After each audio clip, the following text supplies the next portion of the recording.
I rarely got to come home. My duty station was Fort Lewis, and my family, especially my fiance, lived 4 hours away. I was given a 3-day pass, and I decided to spend it at home.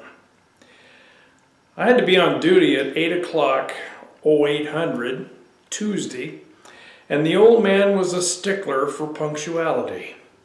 The problem was that I missed a detail. In those days, Washington had 2 interstate speed limits, a daytime and a nighttime limit. There was a 10-mile-an-hour difference between the two.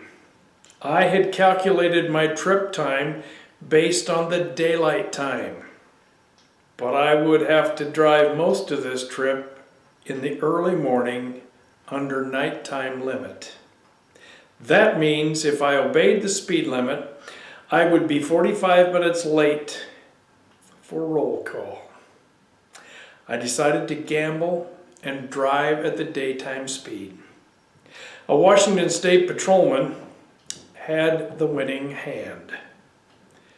I was 1 hour away from being legal, but there I sat, waiting for the officer to arrive. He saw that I was in my duty uniform and listened to my predicament. That Tuesday morning, he offered mercy instead of justice. That was also the last time I made that mistake. Sometimes it's difficult for us to extend mercy to others, though we want it for ourselves.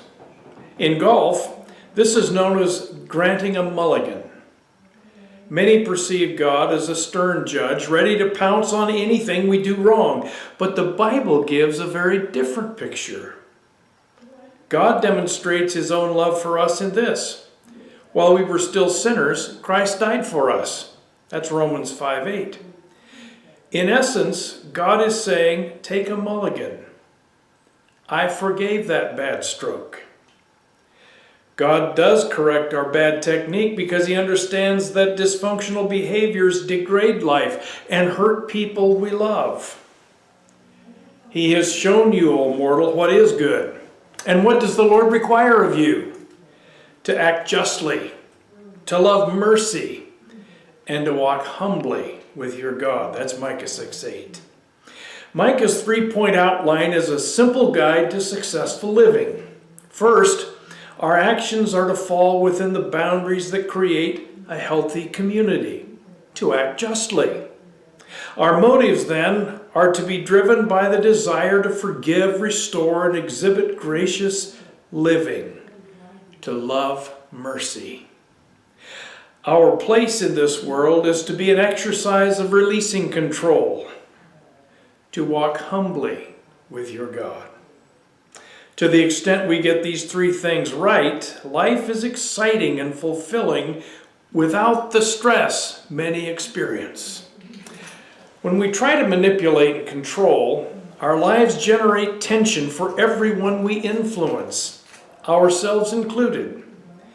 God has demonstrated his behavior to us. He has shown you, O mortal, what is good.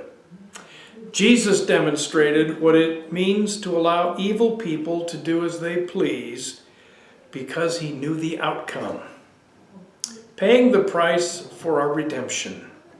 So, take a mulligan if you need it. It's paid for. Have a wonderful day. Bye-bye.